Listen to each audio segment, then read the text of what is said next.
તમારું સ્વાગત છે મારા રસોડામાં। આજે આપણે બહાર ડેરીમાં મળે એવું ફ્રૂટ શ્રીખંડ ઘરે બનાવીને તૈયાર કરીશું। એકદમ ઇઝી મેથડથી અને એકદમ સરસ મઠો બનીને તૈયાર થશે। તો સૌથી પહેલાં આપણે ફૂલ ફેટવાળું દૂધ લઈશું 1 લીટર। દૂધને આપણે નવશેકું ગરમ કરીશું। આપણી આંગળી ગરમ થાય એટલું વધારે પડતું ગરમ કરવાનું નથી। નવશેકું ગરમ થાય ત્યાર પછી આપણે એને ઠંડુ થવા દઈશું। તો દૂધ આપણું એકદમ સરસ રીતે ઠંડુ થાય ત્યાં પછી આપણે એની અંદર મેરવણ નાખવાનું છે, ત્યાં સુધી નહીં। એટલે જ્યારે આપણે દૂધ ગરમ કરવા મૂકીએ ત્યારે આપણું દૂધ ઠંડુ હોય તો નવશેકું ગરમ થાય ત્યાં સુધી રાખવાનું અને ચલાવતા રહીશું થોડી વાર માટે ગેસની ફ્લેમ હાઈ રાખીને, જેથી કરીને નીચે બેસે નહીં। તો અહીંયા દૂધ છે એકદમ સરસ રીતે ગરમ થઈ ગયું છે। હવે નીચે લઈ લઈશું। આંગળી આપણી ગરમ દાજે નહીં એટલું થોડી ગરમ લાગે એટલું ગરમ થવા દેવાનું છે, વધારે નહીં। અને એકદમ ખાટું દહીં છે એ 1 ચમચી મોટી ભરી અને આપણે એની દૂધની અંદર મેરવણ માટે નાખી દેવાનું છે। તો 1 લીટરમાં 1 ચમચી દહીં ખાટું હોય તો પણ સફિશિયન્ટ છે। અટાણે ઉનાળો છે એટલે સરસ રીતે જામી જાય। હવે ઢાંકી અને આખી રાત માટે આપણે જમવા દઈશું।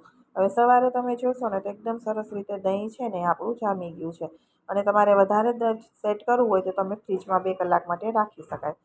હવે આપણે મઠ્ઠો બનાવવાનો છે એટલે જાળી ઉપર આપણે કપડું રાખી અને એની અંદર બધું દહીં છે એ નાખી દઈશું, જેથી કરીને એનું એક્સ્ટ્રા પાણી નીકળી જાય અને આપણને એકદમ સરસ એવો મઠ્ઠો બનીને તૈયાર થઈ જાય। તો આ રીતે આપણે બધું મોટું કપડું એકદમ સરસ ચોખ્ખું લેવાનું।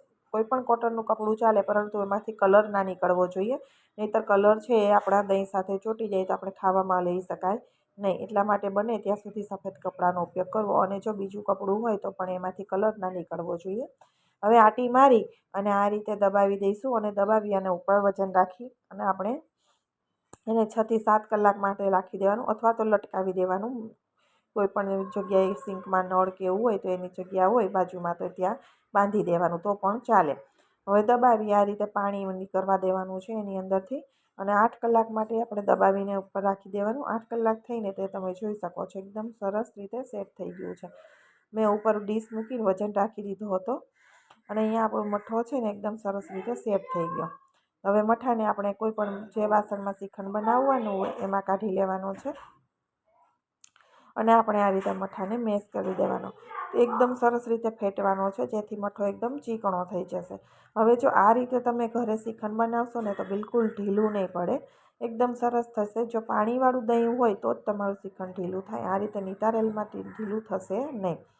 હવે આપણે એની અંદર સ્વાદ પ્રમાણે ખાંડ નાખવાની। મઠ્ઠો કેટલો ખાંડો છે એ પ્રમાણે તમારી ખાંડ એમાં જશે। અહીંયા મેં 2/3 કપ ભરીને નાખી છે એટલે 1/4 કપ જેટલી ખાંડ આમાં નાખી દીધી છે અને સરસ રીતે ફેટી લેવાની એકદમ ચીકણું થાય ત્યાં સુધી ખાંડ પ્રોપર સરસ મિક્સ થઈ જવી જોઈએ। તમે જોઈ શકો છો ફ્રીજમાં નથી મૂક્યું ને તો પણ એકદમ મઠ્ઠો સરસ તૈયાર થઈ ગયો છે। અને ચાખીને ચેક પણ કરી લેવાનો, મઠ્ઠો ખાટો હોય તો ખાંડનું પ્રમાણ થોડું વધારે જોઈએ। બીજું કે તમે ખાંડની જગ્યાએ સાકર પણ દળીને નાખી શકાય, એનો સ્વાદ પણ ખૂબ સારો લાગે છે। અને શ્રીખંડનો સ્વાદ વધારે ડબલ બની જાય એના માટે આપણે એલચીનો પાવડર ચમચી ભરીને નાખી દીધો છે જેથી સુગંધ સરસ આવે।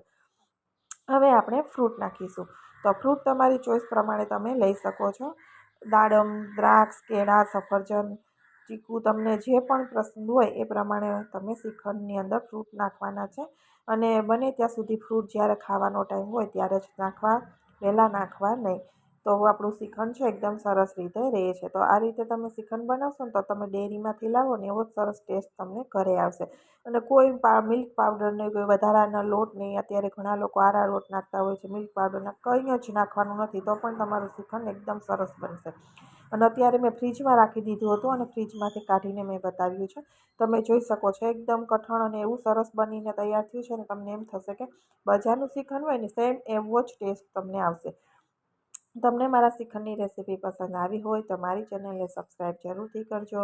વિડીયોને વધુમાં વધુ શેર કરજો, લાઇક કરજો। તમારી લાઇક અમને પ્રોત્સાહન મળતું હોય છે તો જરૂરથી કરજો અને કોમેન્ટ બોક્સમાં પણ જણાવજો કે શ્રીખંડની રેસીપી કેવી લાગી છે। તમે લાગશે કે તમે આ રીતે જો બનાવ્યું ને તો તમારે શ્રીખંડ ક્યારેય બગડશે નહીં, એકદમ સરસ બનશે અને કોઈ પણ લોટ, કોઈ પણ વસ્તુ, દૂધનો પાવડર કે બજારનું નાખ્યા વગર પણ મઠ્ઠો તમારો ફ્રીજ વગર પણ ઢીલો નહીં પડે, એટલો સરસ રહેશે।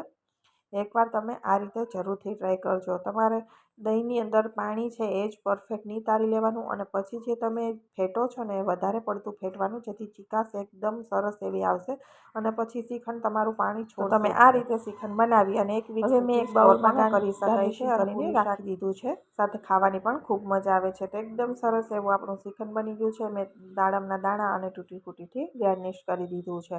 તો એકવાર તમે આ રીતે જરૂરથી ટ્રાય કરજો. કોમેન્ટ બોક્સમાં જણાવજો અને મારી ચેનલને સબસ્ક્રાઈબ જરૂરથી કરી દેજો. ફરી મળીશું આવા જ નવા અવનવા વિડીયા સાથે. બાય બાય, આવજો.